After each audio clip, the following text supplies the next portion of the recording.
তো বন্ধুরা, গরমের মধ্যে আমি সপ্তাহে 2-3 দিন পাখিকে গোসল করাই, তো এইভাবে দেখতেই পাচ্ছেন। আপনারাও যদি চান পাখিকে এইভাবে গোসল করতে পারেন, কারণ পাখিকে গরমের ভিতরে গোসল করাটা উত্তম। সবাই চেষ্টা করবেন। আর দেখতেই পাচ্ছেন যে প্রত্যেকটা পাখিতে পানি আছে, কিন্তু এটা ওরা দিয়ে গোসল করে না, তার জন্য আমি ওদের গোসল করিয়ে দিই। পাখির কালার ভালো থাকে। তো আপনি আসলে এভাবে গোসল করতে পারেন।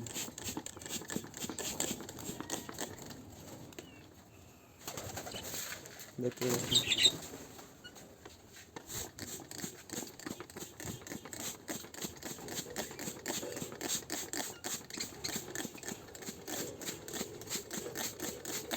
তো যদি আপনাদের ভিডিওটা ভালো লাগে, অবশ্যই লাইক, কমেন্ট, শেয়ার করবেন। আর আমার চ্যানেলটা অবশ্যই সাবস্ক্রাইব করবেন। ধন্যবাদ বন্ধুরা।